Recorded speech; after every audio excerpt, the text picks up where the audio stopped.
Hi friends, Bharani Shanmugam சீரியலை பற்றி தான் நம்ம இந்த வீடியோக்குள்ளே பார்க்க போகிறோம். வாங்க நம்ம வீடியோக்குள்ளே போகலாம். முத்துப்பாண்டியை தான் காட்டுறாங்க. முத்துப்பாண்டி வந்து சண்முகத்தோட வீட்டுக்கு வரும்போது இப்போ கான்ஸ்டபிள் வந்து முத்துப்பாண்டி தடுக்கிறாங்க.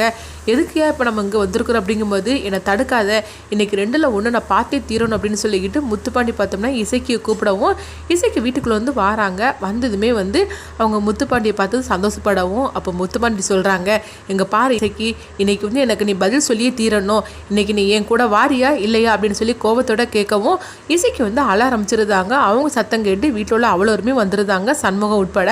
அப்போ சண்முகத்தை வந்து பார்க்குறாங்க, இங்கே பாரு, இந்த மாதிரிக்கெலாம் பேசிகிட்டு இருக்காது, எதுக்காக காலையும் நைட்டும் வந்து எனக்கு தொந்தரவு பண்ணி கொடுத்துட்ருக்குற, அதுதான் வந்து காலையில் வந்து பார்த்துட்டு போயாச்சுல, இப்போ எதுக்கு ராத்திரி போல் வர, சும்மா சும்மா வந்து தொந்தரவு கொடுத்துட்ருக்காதானே அப்படின்னு வந்து சண்முகம் வந்து முத்துப்பாண்டியை பற்றி சொல்லவும், அப்போ வைகுண்டம் சொல்கிறாங்க, இங்கே பாரு சண்முகம், அவன் பொண்டாட்டியை பார்க்குறதுக்காக வந்திருக்கிறான், நீ எதுக்காக தடுத்துட்டு இருக்கிற அப்படிங்கும்போது, இங்கே பாருங்க, இப்படிலாம் வந்து அவனுக்கு சப்போர்ட் பண்ணி பேசிகிட்டு இருக்காதீங்க அப்படின்னு சண்முகம் வந்து வைகுண்டத்தை திட்டவும், அப்போ முத்துப்பாண்டி சொல்கிறாங்க, இங்கே பாரு, நான் வந்து உன்னை பார்க்குறதுக்கோ உங்ககிட்ட பேசுகிறதுக்கோ நான் வரல, என் பொண்டாட்டி இங்கே இருக்கிறா, அவர்கிட்ட தான் நான் வந்து கேட்குறதுக்காக வந்திருக்கிறேன், இங்கே பாரு இசைக்கு, நான் உங்ககிட்ட தான் பேசிகிட்டு இருக்கிறேன், நீ சொல்லு, என் கூட வாழ வாரியா இல்லையா அப்படின்னு சொல்லி முத்துப்பாண்டி கோவத்தோட கேட்கவும், அப்போ இசைக்கு வந்து சொல்கிறாங்க, நீங்கள் ஏங்க இந்த மாதிரிலாம் பேசிகிட்டு இருக்கிறீங்க அப்படிங்கும்போது, இங்கே பாரு, இது இப்போமே எனக்கு தெரிஞ்சாகணும், உனக்கு உங்கள் அண்ணன் வேணுமா இல்லை நான் வேணுமான்னு நீ முடிவு எடுத்துக்கோ அப்படிங்கும்போது, இப்படிலாம் பேசாதீங்க, எனக்கு 2 பேருமே வேணுங்கும்போது நீ அப்படிலாம் சொல்லிட்டு இருக்காத, 2 பேரில் யார் வேணும்னு முடிவெடுத்து எனக்கு இப்போவுமே பதில் சொல்லு அப்படிங்கவும்,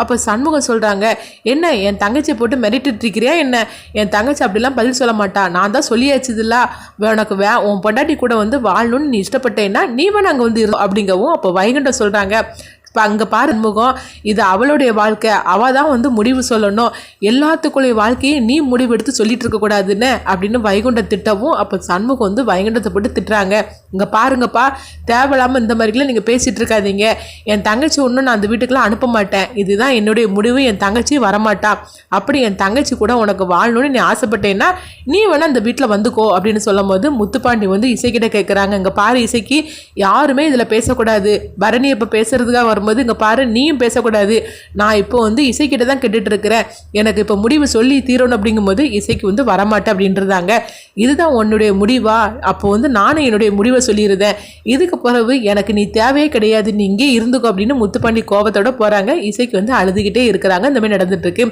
அடுத்து பார்த்தோம்னா சண்முகம் பரணியை தான் காட்டுறாங்க.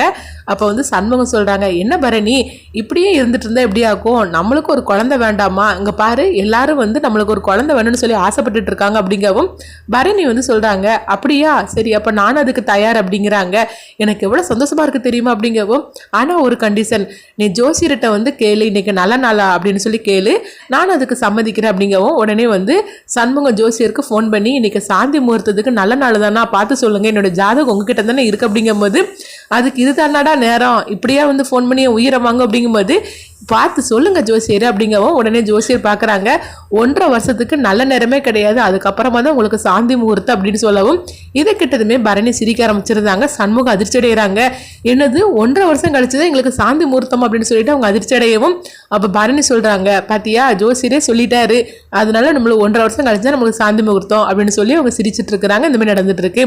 அடுத்தவங்க பார்த்தோம்னா சவுந்தர பாண்டிய மழை தான் காட்டுறாங்க.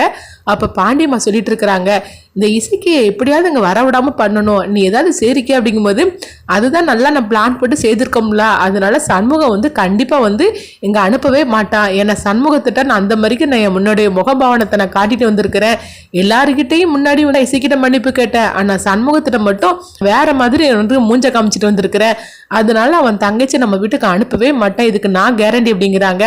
அதெல்லாம் சரிதான், ஆனால் அந்த முத்துப்பாண்டி மனசுல தான் இசைக்கு இருந்துட்டு இருக்கால, அவளை எப்படியாவது பிரித்து எடுக்கணுமே அப்படிங்கும்போது, அதுக்கு ஒரு நான் திட்டத்தை வச்சிருக்கிறேன், நான் சொல்ற மாதிரிக்கு நீ கேட்டு நட அப்படிங்கவும், நீ என்னன்னாலும் சொல்லு, நான் கேட்குறேன், ஆனால் அந்த முத்துப்பாண்டி மனசுல வந்து இசைக்கு எப்படியா நம்ம எடுத்தாகணும் அப்படிங்கவும், அதுக்குத்தானே நான் திட்டத்தை எல்லாம் போட்டு வச்சிருக்கிறேன், அது மட்டும் இல்லாம பரணி என்ன சொன்னாலும் அவங்க அம்மா கேட்பா, அதனால நான் அங்கே மன்னிப்பு கேட்ட விஷயத்த கூட பரணி வந்து அவன் அம்மாட்ட சொல்லியிருப்பா, அதனால நான் நல்லவன் மாதிரிக்கு நான் வேஷத்தை போட்டுட்டேன், அதனால கண்டிப்பாக வந்து நான் சொல்றது நான் நடிக்கிறதுன்னு தான் அங்கே எல்லாருமே வந்து கேட்க ஆரம்பிப்பாங்க, நீ ஒன்றும் கவலைப்படாத, இப்போ முத்துப்பாண்டி கொஞ்ச நேரத்தில் வருவான், நான் என்ன சொல்லித்தரேனோ அதே மாதிரிக்கு நீ அவங்ககிட்ட நடிச்சிரு, கண்டிப்பாக நம்ம நினைக்கிறதா நடக்க போகுது அப்படிங்கவும், பாண்டியம்மாள் இதை கேட்டு ரொம்பவே சந்தோஷப்பட ஆரம்பிச்சிருந்தாங்க. அடுத்து பார்த்தோம்னா முத்துப்பாண்டி வந்து வீட்டுக்கு வராங்க. வீட்டுக்கு வரும்போது ரொம்பவே கோபத்தோட வராங்க. இந்த மாதிரி தான் இந்த எபிசோட எடுத்துகிட்டு போகிறாங்க. அடுத்து என்ன நடக்கும்னு சொல்லி பார்த்தோம்னா முத்துப்பாண்டி வந்து கோபத்தோட வரதை பார்த்துட்டு பாக்கியம் கேட்பாங்க, என்னாச்சு முத்துப்பாண்டி? அது மட்டும் இல்லாமல் உங்கள் அப்பாவே வந்து இசைக்கிட்ட மன்னிப்பு கேட்டுட்டாரு, அதனால சண்முகம் வந்து கண்டிப்பாக அவன் தங்கச்சி எங்கே அனுப்பி வச்சிடும். அப்படிங்கும்போது நான் இப்போ அங்கே இருந்து தாம்மா வாரேன் அப்படின்னு முத்துப்பாண்டி சொல்லுவாங்க. அப்படியா? அப்போ இசைக்கு நம்ம உங்கள் வீட்டுக்கு வரேன்னு சொல்லிட்டாலா? உங்க கூட வாழறதுக்கு சம்மதிச்சிட்டாலா? கண்டிப்பாக சண்முகமும் சம்மதிச்சிருப்பானே. பரணி வந்து என்கிட்ட எல்லா விஷயத்தையும் சொல்லிட்டா. அதாவது உங்கள் அப்பா வந்து அவகிட்ட மன்னிப்பு கேட்டாரு அப்படின்னு எல்லா விஷயத்தையும் சொல்லிட்டா. அதனால சண்முகமே வந்து இசைக்கு அழைச்சிட்டு வர போறானா அப்படின்னு சொல்லி கேட்கும்போது இதை கேட்டதுமே முத்துப்பாண்டிக்கு வந்ததே கோபம். இசைக்கியை போட்டு கண்ணா பின்னு திட்ட ஆரம்பிச்சிருந்தாங்க. இதை கேட்டதுமே சவுந்தரபாண்டியும் பாண்டியம்மாலும் வந்து ரெண்டு பேரும் ஒருத்தருக்கு ஒருத்தர் பார்த்து சந்தோஷப்பட ஆரம்பிச்சிருந்தாங்க. இப்போ சவுந்தரபாண்டி வந்து பாண்டியம்மாட்ட சொல்லுவாங்க, பாத்தியாக்கா நான் கொளுத்திப்பட்டது எந்த அளவுக்கு வெடிச்சிட்டு இருக்கு பாத்தியா? அப்படிங்கும்போது ஆமால, நான் நீ சொல்லும் போது கூட நான் நம்பலை, ஆனால் முத்துப்பாண்டி வந்து ரொம்பவே கோவத்தோடு இருந்துட்டு இருக்கிறான். சரி என்ன நடக்குன்னு பார்க்கலாம் அப்படின்னு சொல்லும் போது பாக்கியம் ஒன்று புரியாம முழிச்சிட்டு இருக்கிறாங்க. என்னடா நீ பேசிட்டு இருக்கிற? அதான் உங்க அப்பா வந்து இசைக்கிட்ட மன்னிப்பு கேட்டுட்டார்ல. அப்படிங்கும்போது அவர் என்ன கேட்டாலும் சரிதாம்மா, இசைக்கு என் கூட வாழ வரமாட்டேன்னு சொல்லிட்டா, நானும் ஒரு முடிவு எடுத்துட்டேன் அப்படிம்பாங்க. அடுத்ததான் அந்த கதை என்ன மாதிரி கொண்டுட்டு போவாங்க அப்படின்னு சொல்லி நீங்கள் நினச்சிங்கன்னா உங்கள் கருத்துக்களை கமெண்ட் பாக்ஸில் கமெண்ட் பண்ணுங்கள். நம்ம இன்னொரு வீடியோ சந்திப்போம்.